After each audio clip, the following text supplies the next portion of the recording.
শনি গ্ৰহৰ নক্ষত্ৰ পৰিৱৰ্তনত সৃষ্টি হৈছে ত্ৰিগ্ৰহী ৰাজযোগ আৰু ত্ৰিগ্ৰহী ৰাজযোগৰ লগে লগে আহিবলগীয়া 6টা মাহ বিশেষভাৱে 4টা ৰাশিৰ সুবৰ্ণ সুন্দৰ সুযোগ নিশ্চয়কৈ উন্নত ভৱিষ্যত বুলি ক'ব পাৰি। আহিবলগীয়া 6টা মাহ 4 ৰাশিৰ বাবে সোণালী সুদিন, কাৰণ 4টা ৰাশি লাভ কৰিব সমৃদ্ধি অগ্ৰগতিৰ লগতে উন্নতিৰ বতৰা। চাওক বিশেষ ৰাশিফল। শনি গ্ৰহৰ নক্ষত্ৰ পৰিৱৰ্তনত ত্ৰিগ্ৰহী ৰাজযোগ দেখা দিছে। এই ৰাজযোগটো বিশেষভাৱে বিৰল বুলি কোৱা হৈছে, কাৰণ শনি গ্ৰহৰ নক্ষত্ৰ পৰিৱৰ্তন সৃষ্টি হৈছে ত্ৰিগ্ৰহী ৰাজযোগ। ইয়াৰ প্ৰভাৱত একাধিক ৰাশিৰ জাতক জাতিকাসকলৰ বিশেষ প্ৰভাৱ থাকিব। তাৰ লগতে 4টা ৰাশিৰ সৌভাগ্য, সমৃদ্ধি, সন্তুষ্টি, কৰ্মৰ ফলাফল লাভ ইত্যাদি থাকিব। বিশেষভাৱে শনি গ্ৰহৰ পৰিৱৰ্তনৰ লগে লগে বিশেষ পৰিৱৰ্তন দেখিবলৈ পোৱা যায়। বিশেষ উত্তৰ ভাদ্ৰপদ নক্ষত্ৰত প্ৰৱেশ কৰিছে শনি গ্ৰহ। ৰেৱতী নক্ষত্ৰত পোনপটীয়াকৈ উত্তৰ ভাদ্ৰপদ নক্ষত্ৰ এৰি ৰেৱতী নক্ষত্ৰত প্ৰৱেশ কৰিছে শনি গ্ৰহ, যাৰ বাবে এই ত্ৰিগ্ৰহী ৰাজযোগৰ সৃষ্টি হৈছে। পোনপটীয়াকৈ 9 অক্টোবৰ পৰ্যন্ত এতিয়াৰ পৰা 9 অক্টোবৰ পৰ্যন্ত শনি গ্ৰহ এইখিনিতে অৱস্থান কৰিব, যাৰ বাবে শুভ মংগলময় ফলাফল, শুভ মংগলময় দৃষ্টি দেখিবলৈ পোৱা যাব বহুকেইটা ৰাশিৰ ওপৰত। পোনপটীয়াকৈ সূৰ্য, বুধ, চন্দ্ৰৰ ত্ৰিগ্ৰহী ৰাজযোগ জ্যোতিষ বা বিভিন্ন ধৰণৰ পৰিসংখ্যা বিজ্ঞানৰ গণনা অনুযায়ী, সংখ্যা বিজ্ঞানৰ গণনা অনুযায়ী, জ্যোতিষশাস্ত্ৰৰ গণনা অনুযায়ী, বিশ্লেষণ অনুযায়ী, গৱেষণা অনুযায়ী কোৱা হয় যে বিশেষ পৰিৱৰ্তন এই বছৰত হৈছে। এই পৰিৱৰ্তনত নিশ্চয়কৈ অতিকৈ শুভ মংগলময় সংকেত দেখিবলৈ পোৱা গৈছে বহুকেইটা ৰাশিৰ ওপৰত। বিশেষ শুভ মংগলময় ফলাফল দেখিবলৈ পোৱা যাব। সমৃদ্ধি অগ্ৰগতিৰ লগতে উন্নতিৰ বাতাবৰণ থাকিব। এতিয়ালৈকে আমাৰ চেনেলটো যদি আপোনালোকে ছাবস্ক্ৰাইব কৰা নাই, ছাবস্ক্ৰাইব কৰি দিব পাৰে। আপোনালোকৰ মনৰ ইচ্ছা আকাংক্ষাই যাতে পূৰ্ণতা লাভ কৰে, সকলোৰে যাতে সমৃদ্ধি আহে, তাৰ লগতে বিশেষভাৱে আমাৰ শ্ৰোতা দৰ্শক ছাবস্ক্ৰাইবাৰসকলৰ উন্নতি অগ্ৰগতি কামনা কৰি জনাইছোঁ মা ভগৱতীৰ ওচৰত প্ৰাৰ্থনা, সকলোৱে সুন্দৰ হওক, মংগলময় হওক সকলো সময়। বিশেষভাৱে যিসকলে মোৰ সৈতে কথা পাতিব বিচাৰে, যোগাযোগ কৰিব বিচাৰে, স্ক্ৰীণত দেখা নম্বৰত হোৱাটছআপত এটা মেছেজ প্ৰেৰণ কৰিব। বিশেষভাৱে আপোনাৰ জন্মকুণ্ডলী, জন্মগোষ্ঠী ইত্যাদি চোৱাৰ ব্যৱস্থা আছে।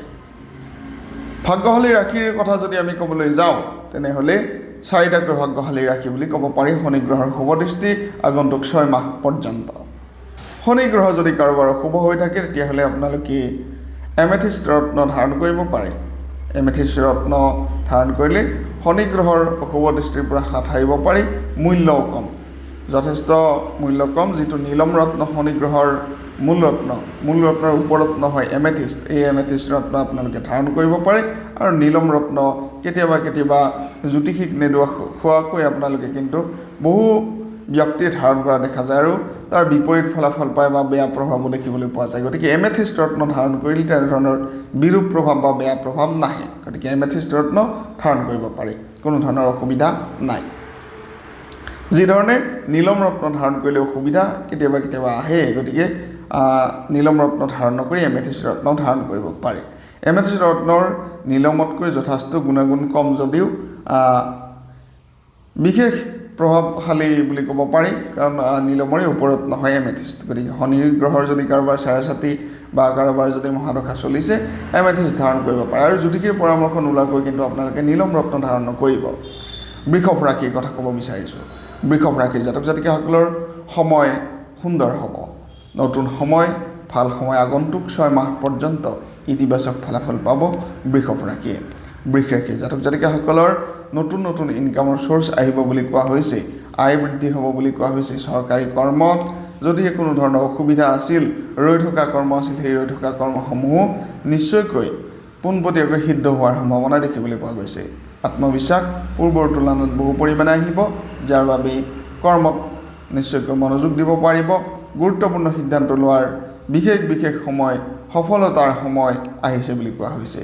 নিশ্চয়কৈ অৰ্থ সংক্ৰান্তীয় বিষয়ত বিশেষ গুৰুত্ব দিয়াৰ প্ৰয়োজন আছে বৃষভ ৰাশিৰ জাতক জাতিকাসকলে।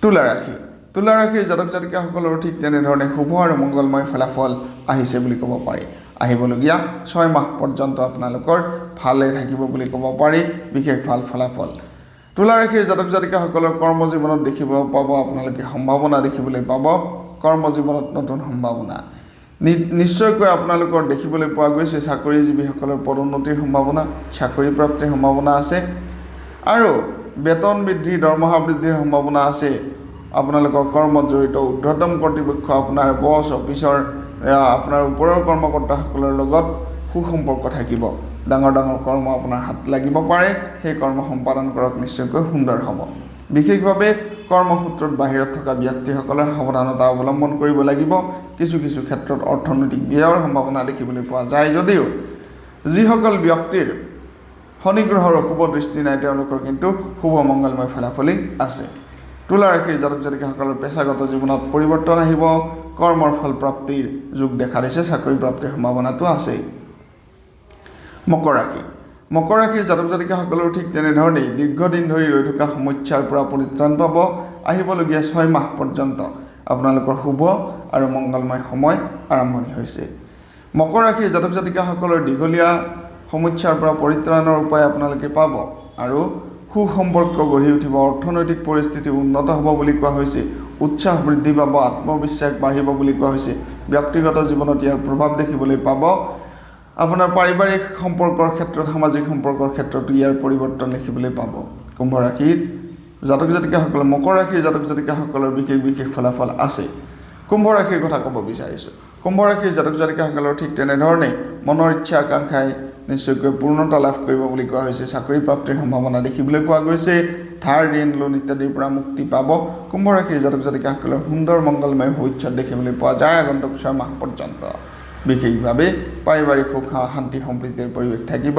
উন্নত হ'ব আপোনাৰ অৰ্থনৈতিক ভৱিষ্যত বিশেষভাৱে আমি যদি কওঁ শনি গ্ৰহৰ শুভ দৃষ্টিত নিশ্চয়কৈ শূন্যৰ পৰা ৰজা হ'ব পাৰে বা ৰঙকো ৰজা বনাই দিব পাৰে বুলি কোৱা হয় গতিকে সুন্দৰ এক সৰ্বাত্মক প্ৰভাৱ পৰিব পৰা এক সুন্দৰ ভৱিষ্যত আগন্তুক 6 মাহ পৰ্যন্ত আপোনালোকৰ সুন্দৰ ফলাফল পাব শনি গ্ৰহ ভয় কৰিবলগীয়া গ্ৰহ নহয় কৰ্মৰ ফল দিয়ে ভাল কৰ্মৰ ভাল ফল বেয়া কৰ্মৰ বেয়া ফল শনি গ্ৰহে দিয়ে গতিকে শনি গ্ৰহৰ শুভ দৃষ্টিত যি ধৰণে ভাল কৰ্ম হয় শনি গ্ৰহৰ অশুভ দৃষ্টিত কোনো ক্ষেত্ৰত অসুবিধা আহিলেও আপোনালোকে জ্যোতিষীৰ পৰামৰ্শ লৈ সৰু প্ৰতিকাৰৰ দ্বাৰাই শনি গ্ৰহৰ পৰা বিভিন্ন ধৰণৰ কুপদৃষ্টিৰ পৰা মুক্তিৰ উপায় লাভ কৰিব পাৰে নিশ্চয়কৈ সকলোৰে সমৃদ্ধি হওক অগ্ৰগতি হওক তাৰে কামনা ৰাখিছোঁ ধন্যবাদ